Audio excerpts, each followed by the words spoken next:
Welcome to Plymouth, America's hometown. Established in 1620 by the Pilgrims when they came here from England to start a new life based on biblical law. But to tell the story, we need to really know what the Pilgrims were all about. Back in the 1600s, the Pilgrims had a little problem with a gentleman back in England by the name of King James.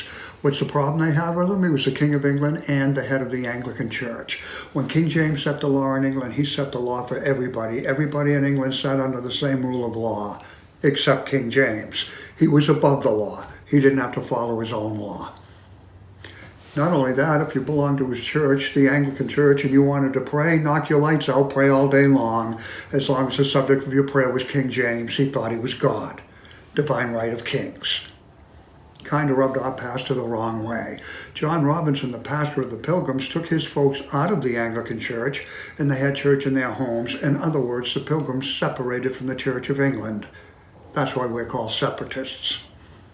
Another group back then, theologically similar to the Pilgrims, stayed in the Anglican Church and tried to purify it from within. We call them the Puritans. They came 10 years later and founded Boston. But folks, this is a very big difference. Because when John Robinson did that, separated from the church, he never wanted to see one person in charge of everything ever again like the king. So he had his congregation elect him pastor, not appoint him. Appoint him, you can't get rid of him. Elect him, you can dump him. But you know what that did for us? That started self-rule in our country. The result, the Mayflower Compact, the first document to self-rule, where we elected John Carver, the first freely elected official in the United States. Of course, the question is this: where in the world did John Robinson come up with this self-rule thing in the first place? Back then there was no self-rule. Everything was tyrannical. He came up with it when he started reading the Bible. And in the Old Testament, he came across a little passage called the Dominion Charter. We're to take dominion over the earth, over the animals, birds, fish, things that creep and crawl. But he also read this: not each other. You see, Robinson read, we're all made in the image of God. Well, if we're all made in the image of God, then no human being has a right to be above another human being without their consent. Self-rule, civil government, is a biblical principle. You cannot have civil government without biblical law. And the way I like to explain it to people is this: want me to be king? Happy to do it. I'll take the job. And you know what I'm going to do today? I'm going to set the law. You know what I'm going to do next week? Change it in my favor. But I can't change God's law. Without that truth, without that constant, you cannot have a civil government. So what is the story with these people? Let's back up a little bit. Back in the 1600s, where they had that little problem with King James, and King James thinking he was God and all, they separated from the Church of England and started church in their homes. And they started a church in a town called Scrooby, England. And when they did that, they wrote a covenant called the Scrooby Covenant, where they would honor and love one another under God as king. Now, here's the thing. You could belong to their church if you wanted to, but you didn't have to. See, you had to belong to King James's church. If you didn't in England, you would be persecuted. But you didn't have to belong to the church in Scrooby, the Covenant Church. But if you're going to belong, follow the rules. And the rules were biblical law. We were a biblical congregation under God with biblical law, and we elected our officials. So what this does initially is take the power out of the hands of the leader or the king and puts it into the hands of the people. Because if you don't like what's going on, you can unelect those people. So the Scrooby Covenant was the first document like that. And what happened then, because they separated from the church, they were persecuted and they were forced out of England and went to Holland for 12 years where they could worship freely. Well, in Holland, the congregation grew to over 300 people. When they came here 12 years later, their pastor, Pastor Robinson, had to stay back with the majority of the congregation, and a gentleman called William Brewster, the elder of the church, came in his place and did all the preaching. But he was not a preacher by trade, he was a printer. And while he was in England, he printed materials against the Anglican Church. That did not sit well with the king. Brewster had to jump on the Mayflower and get out of town. Had he been caught, he would have been imprisoned. Unfortunately, his partner, Thomas Brewer, did not make it. Spent the next 14 years in prison, where he died. But the Pilgrims did make it. In their first project in Plymouth, they built a common house, a building they would share. That's where they would hold town meeting and church. But as you can imagine, when they arrived, there was nowhere to stay. They stayed in the common house for the first winter. Well, that common house had a thatched roof, caught a spark, and it burned. All the Pilgrims got out on time. Nobody died, but they did rebuild the common house, finish it in the spring. And that is where in 1621 they signed a peace treaty with the Indians. That lasted 55 years, the longest lasting peace treaty with the Indians in our country's history. We're all equal in the sight of God. That means the Indians. And so we treated the Pilgrims, the Indians, just as equally as we treated each other. And we signed that peace treaty and had a close relationship with them for 55 years. All under biblical law. Where do you come up with something like this? You come up with something like this when you exercise the most important commandment: love God, love your neighbor, and love yourself. See, because if we don't love, we'll take advantage of people. I'll give you an example. When the Pilgrims originally came to Plymouth, their economic situation was communal. That, of course, means that everybody at the plantation worked in the same field and grew their food. Then at the end of the season, they simply evenly split with each other what they produced. Sounds fair enough? And of course, it didn't work. And I'll tell you why. If you and I both went out in the field to work, you worked hard and I did not, I would still be paid what you were paid. There was no reward for hard work. 102 came on the Mayflower, 51 died the first winter. The first 3 years, they all almost starved. Why? They didn't produce. There was no incentive. But from 1623 on, they never had a problem. What changed? The way they did business. 1623, the governor changed to land ownership. Now every family owned their own land, grew their own food, and fed themselves. Then they simply traded with each other what they had left over. Folks, we call that free trade. That worked. Never had a starving day after that. They tripled their production.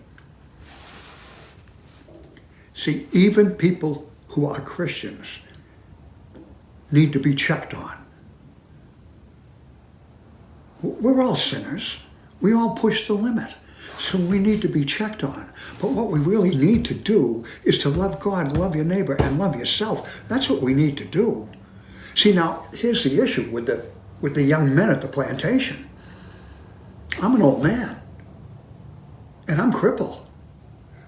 Now, if there was a young man at the plantation and the governor went up to him and said, "Hey, young man, you go help that old guy and you give him your stuff because he can't fend for himself." I don't care who you are, you'd resent that. You do not want to be told what to do with your stuff. On the other hand, if we left him alone to produce the best he could on his land, and he did well, I would be willing to bet he would help that old man voluntarily because he's not being told what to do with his stuff. So what we need to do is we do need to check on each other because we are all human, but we need to love one another. We need to be there for one another.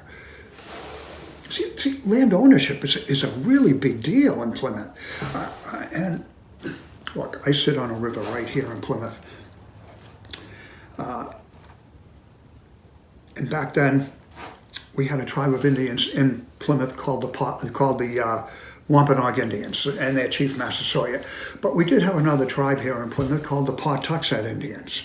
Pawtuxet means small river. They were named after our river. Now, before the Pilgrims came here, hunters would come from Europe, hunt and go back home. On occasion, they would invite Indians aboard their ships to trade with them, capture them as slaves, and take them back to Europe. One of those Indians' name was Squanto. Squanto was a Pawtuxet Indian. Now, he was invited aboard a ship by a hunter by the name of Hunt. Well, Hunt took him back to Europe. He escapes to a monastery, learns English. 6 months later, he comes back on another ship to discover the Pawtuxet Indians, his tribe, wiped out by a plague. He went in the morning with Massasoit and the Wampanoag. 6 months later, the Pilgrims arrived. He became the interpreter between the Pilgrims and the Indians. That is the only way they could communicate. Governor William Bradford did refer to him as a special gift from God. But why do I bring this up? Because when people come to see me, they assume the Pilgrims stole the land from the Indians. They did not. The Indians did not want the land. They would not come back on it because of the plague. So the Pilgrims took land nobody wanted. Everything after that they paid for to the chief, Master Sawyer. Guys, this is very important. If we can't own property, we have absolutely no power. Whoever owns the property we do business on will be our master. We will be their slave. We have to have the ability to own property. And the number one property the Pilgrims believed they owned and nobody had a right to touch was their conscience, what they believed. Folks, what you believe is your property. Nobody has a right to take it from you. And that's why the Pilgrims came to Plymouth. There was a gentleman back in England trying to take the property of what they believed away from them. They would not allow it. They came here instead. And of course, that gentleman's name is King James. And when you come to Plymouth, you have to understand how things were done differently under biblical law. See, we signed the Scrooby Covenant, came to Plymouth, and in Plymouth, we wrote a law called the Mayflower Compact. Now, the Mayflower Compact was another covenant, a civil covenant, where we would form a government, a civil body politic, with Jesus, God, in charge, with biblical law. So the covenant is an umbrella that brings everything the Pilgrims did together, because their textbook and everything they did was the Bible. So if you look at the Bible and you get principles to raise your family, to build a political system, to build an economy, it all comes out of the Bible. And when you follow that and you stay under the covenant, you're going to be great. See, God is a God of order. And when you put God's principles in place, you're going to see order. Now, if you take God out of the picture, he no longer is king. He no longer is on his throne. You're going to have disorder because you just remove God from the picture. And I think lately today, if you notice what's going on, we have a little disorder going on. That is because today we're moving away from the covenant with God and we're not putting God on his throne. Now, what this means, if you're going to remove God from his throne, if you're going to take him out, something's going to fill that void. It's going to be there. And what's going to fill that void? Well, back in the 1600s in England, King James filled the void. King James felt he was God's representative on earth as the king. Well, if you're going to think you're God's representative on earth, eventually you're going to think you're God on earth. And he had everybody have to go to his church and worship him. But the Pilgrims wouldn't do it. They wanted to worship Jesus Christ, and they separated and started their own church. Now look what's going on today. If you want God gone, he's got to be completely gone. To fill that void. And who you fill that void with? The state. And today the state is trying to become God. The state wants us to worship it. Look what's happening. Let's take a hypothetical. Let's say for the past couple of years we had a pandemic. And during that pandemic, the state was telling us what we could do. For example, they told you could go to Walmart, you could go to Home Depot, you could go to the package store, but you couldn't go to church. You see, they were moving church from the picture and removing God from the picture. And once you totally eliminate God and the church, now the state takes over, and the state tells you what you can do and what you cannot do, and you've just lost your liberties and you've just lost your freedom. You are not going to be free or have any liberties without God being in charge, without biblical law. Because I'll tell you what, if it's not biblical law, where's the law going to come from? It's going to come from people. Here's an example. You want me to be king? Happy to do it. I'll take the job. And you know what I'm going to do today? I'm going to set the law. You know what I'm going to do next week? Change it in my favor. But I can't change God's law. Without that truth, without that constant, you cannot have a civil government. And that takes commitment. Commitment to the covenant. If you were to come visit me here in Plymouth, I'd take you to a statue downtown called the Pilgrim Mother. The statue representing the 18 married women that came on the Mayflower. See, when we originally left Europe, we had two ships. One called the Speedwell, one called the Mayflower. We owned the Speedwell, we leased the Mayflower. The Speedwell picked our friends up in Holland, brought them to England, met the Mayflower, and came over. When they left England, the Speedwell leaked twice. They had to sell it for half what they paid for it, lost their investment. 20 of the original passengers had to stay behind, and they left late. When they landed on the tip of Cape Cod, they had run out of food. The men looked around the Cape, found a stash of corn buried in the ground by the Indians, and they took it. They did not steal the corn, they borrowed it, they paid it back later. Had they not taken the corn, they never would have survived, because you see, by the end of that first winter, they were doling out a quarter pound of cornbread per person per day to survive on. So as you can well imagine, the mothers took their bread and fed their children. They covered their children with their own bodies to keep them warm. Of those 18 married women, 14 died the first winter, sacrificing for the next generation, knowing if they did not survive, we would not survive.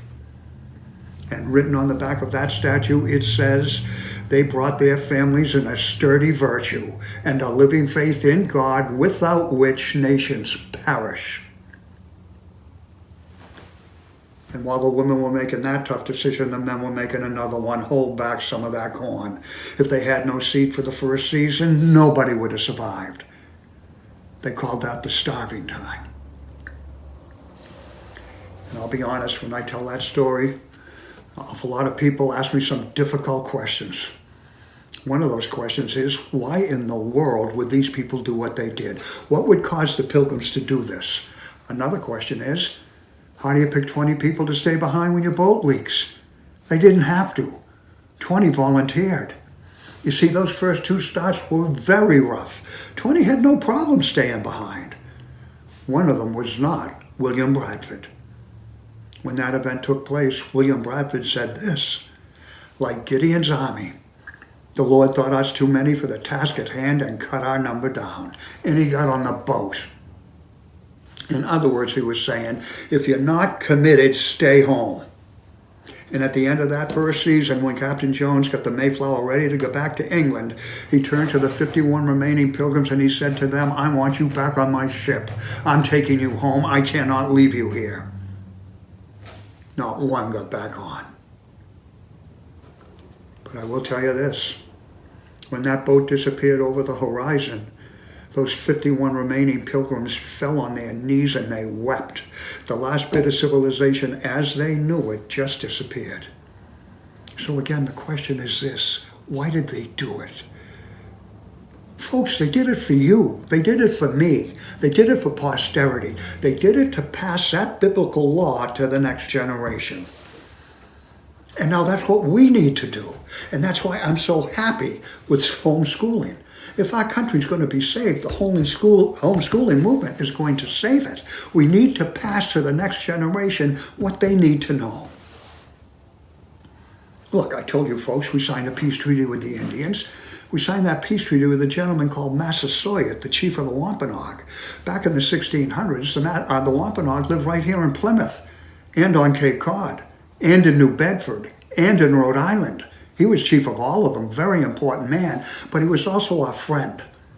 Without him signing that peace treaty, the Pilgrims would not have survived. But also keep this in mind, 3 years into that peace treaty, Massasoit was at his camp in Rhode Island. The man had the plague. He was dying.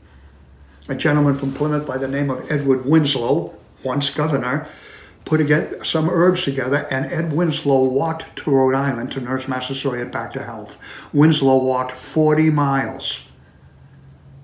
Halfway there, he was met on a path by an Indian who told him not to bother finishing the trip. Massasoit died. Well, he finished the trip anyway, and he discovered Massasoit had not yet died. He was very close, and Ed Winslow nursed him back to health. From that day forward, they were great friends, and that peace treaty was even stronger. Now we'll move ahead 50 years. 50 years later, we had the King Philip War. King Philip was not a European. He was Massasoit's son. His Christian name was Philip. He went to negotiate not to go to war with the then governor of Plymouth, Josiah Winslow, Edward Winslow's son. While they're negotiating, Philip said to Winslow, he says, hey, I'm a chief. You're just a governor. I'm not going to talk to you. I'll only talk to kings. They broke off the negotiations and went to war. From that day forward, Philip was referred to as King Philip because he would only talk to kings. And the two men who became great friends, Their 2 sons went to war a generation later. That biblical education skipped that generation, and what was the result? The largest percentage of population was killed in the King Philip War than any war in our country's history, and it could have been stopped. That's how important education is. That's how important us passing to the next generation biblical law, and the reason our country was founded on biblical law as a Christian nation. I want to thank you for what you're doing, and I look forward to you passing to the next generation what we need to know. Thank you, and God bless you.